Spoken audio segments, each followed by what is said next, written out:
Assalamualaikum warahmatullahi wabarakatuh. Kami dari kelompok 1 mata kuliah manajemen perbankan akan mempresentasikan sebuah materi yang berjudul jasa-jasa bank lainnya.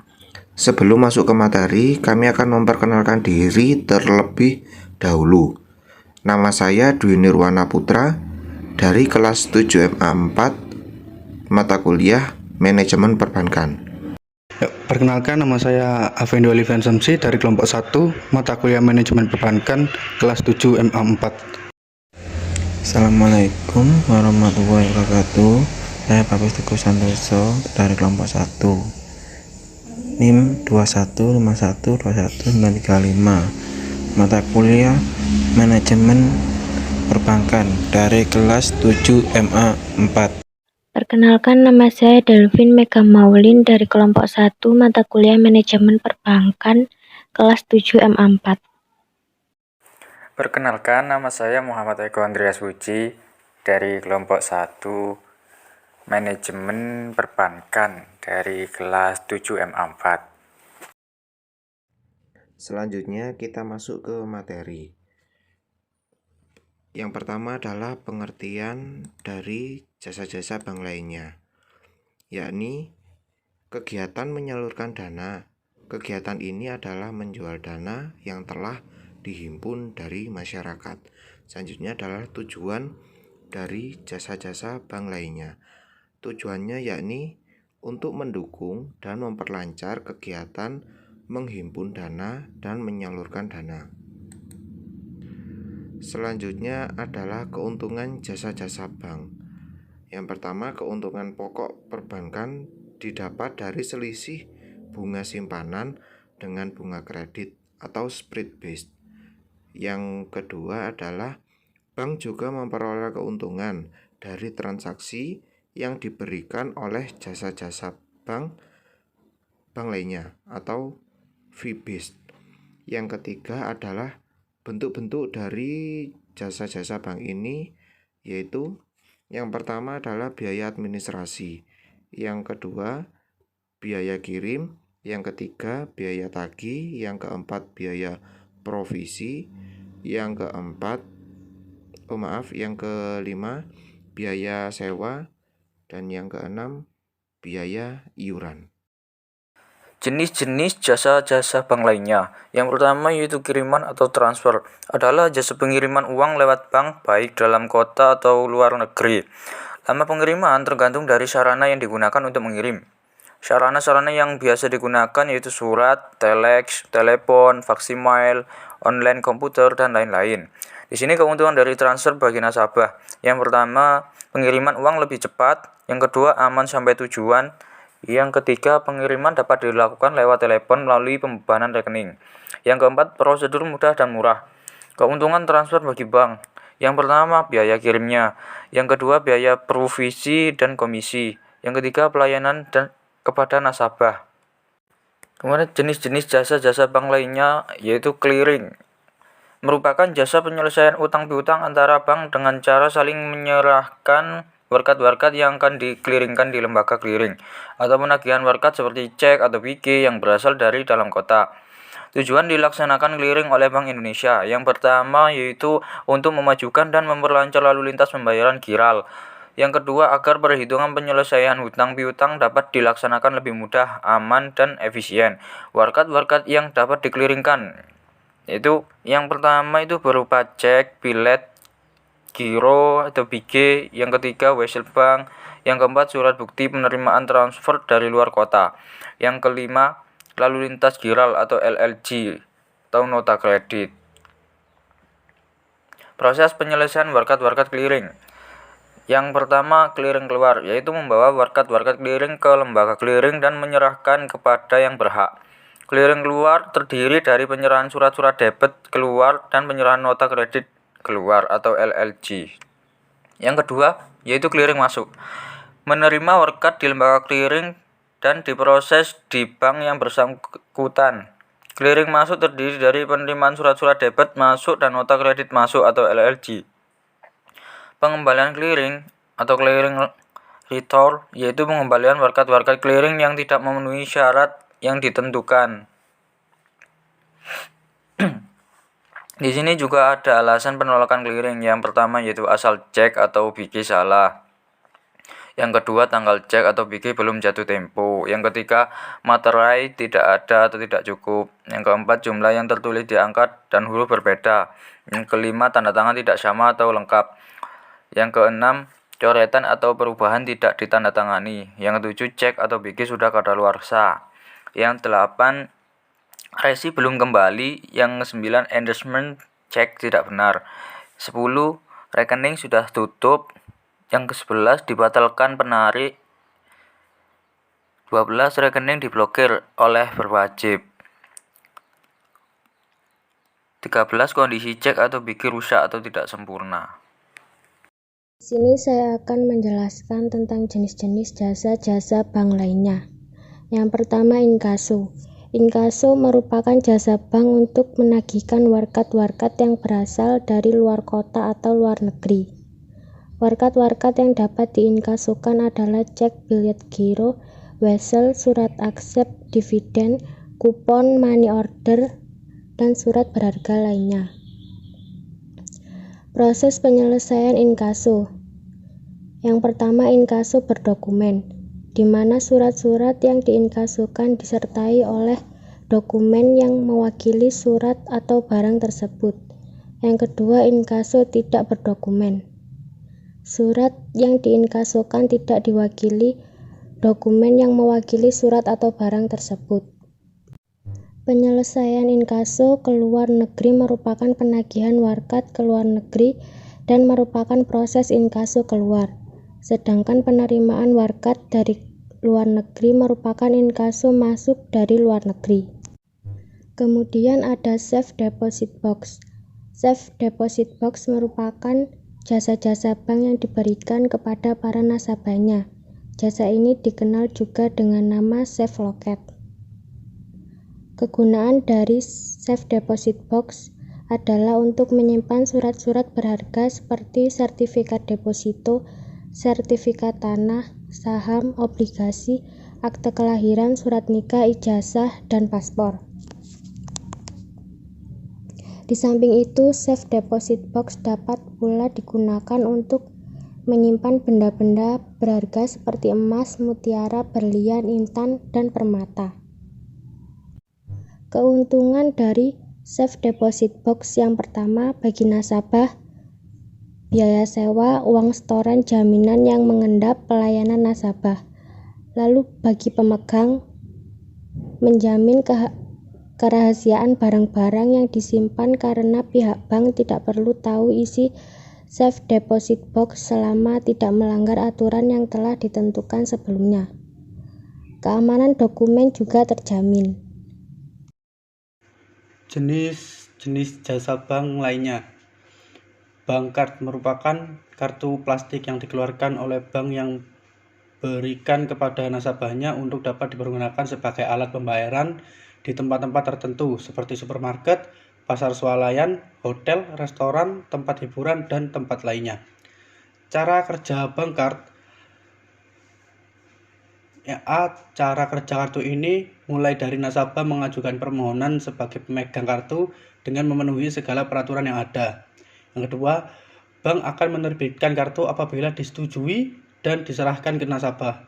Dengan kartu ini, pemegang kartu berbelanja di suatu tempat dengan bukti pembayarannya.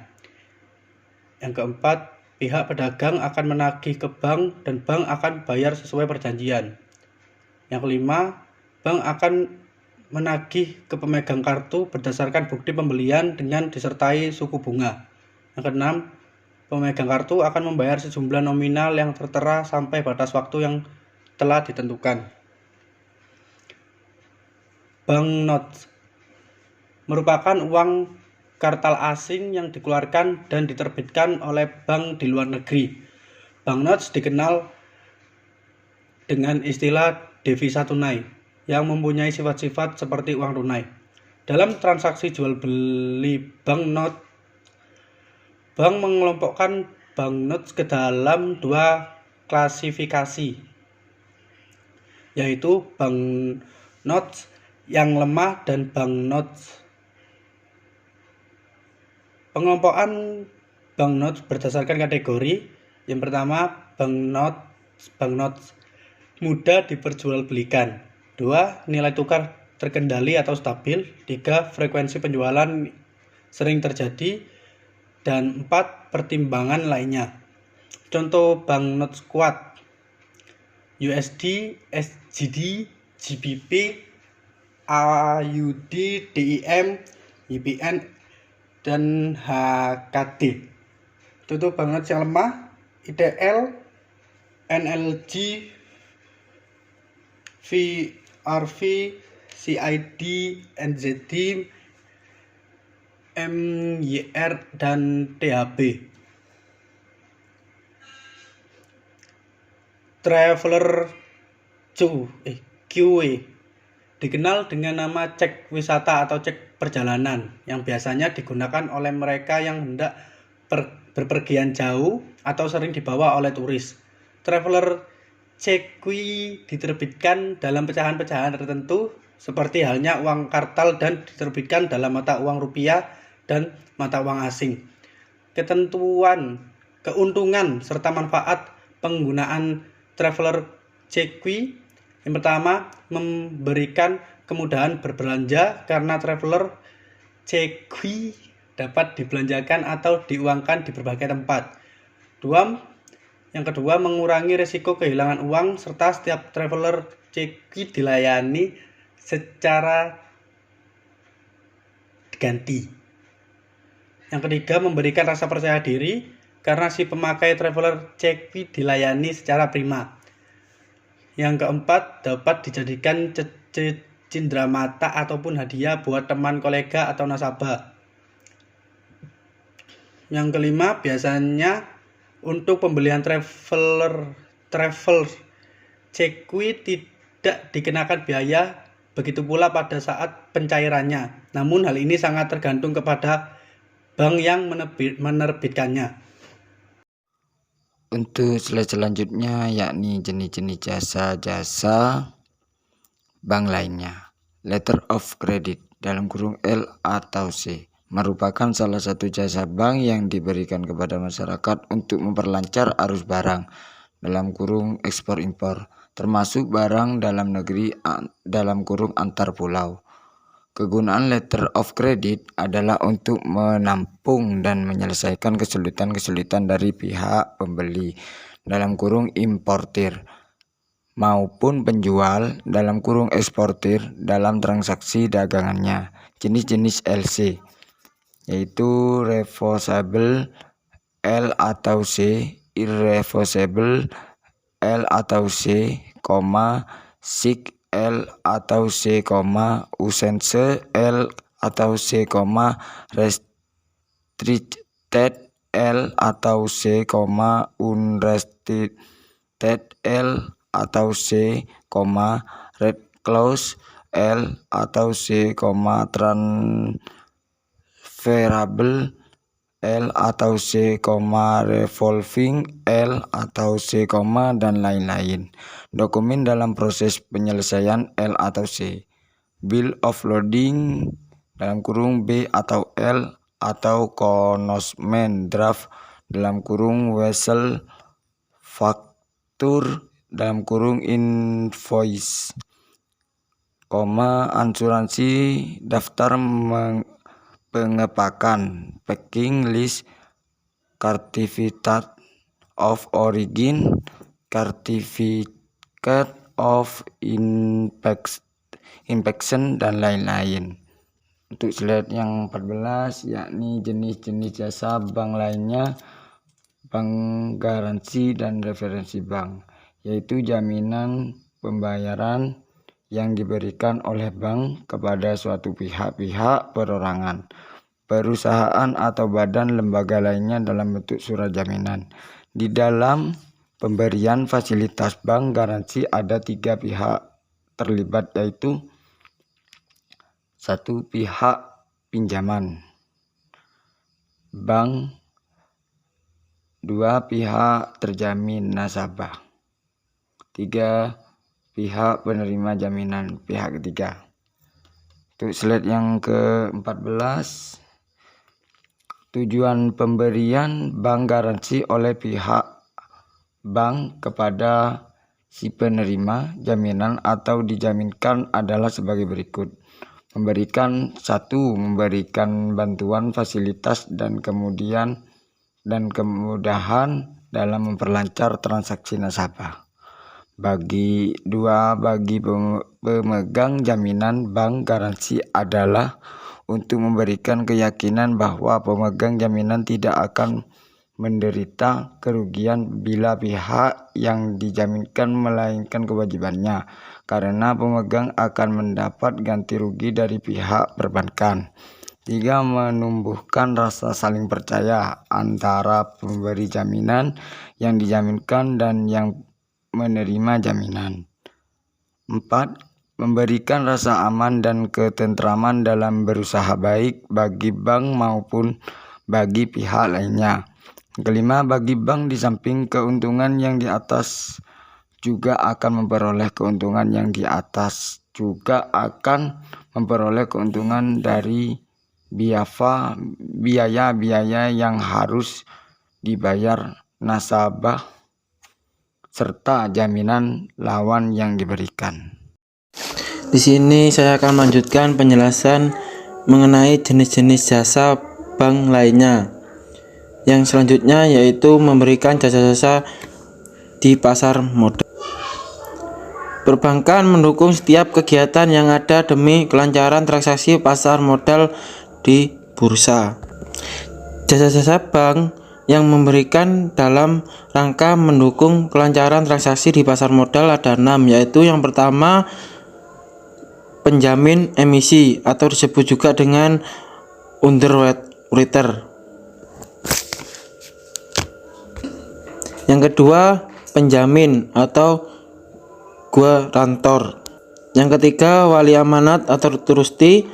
Yang keempat perantara perdagangan efek atau broker. Yang kelima perdagangan efek atau dealer. Yang keenam perusahaan pengelola dana atau investment company. Selanjutnya jasa-jasa bank lainnya ada menerima setoran. Ialah jasa ini diutamakan untuk membantu nasabahnya dalam mengumpulkan setoran atau pembayaran lewat bank. Setoran atau pembayaran yang biasa diterima oleh bank antara lain pembayaran listrik, pembayaran telepon, pembayaran pajak, pembayaran uang kuliah. Melakukan pembayaran di sini ada 5, yaitu yang pertama gaji, yang kedua person, yang ketiga bonus, yang keempat hadiah, yang kelima dividen. Sekian presentasi dari kelompok kami. Semoga materi yang kami sampaikan bisa menjadi manfaat bagi para pendengar. Kurang lebihnya mohon maaf. Wassalamualaikum warahmatullahi wabarakatuh.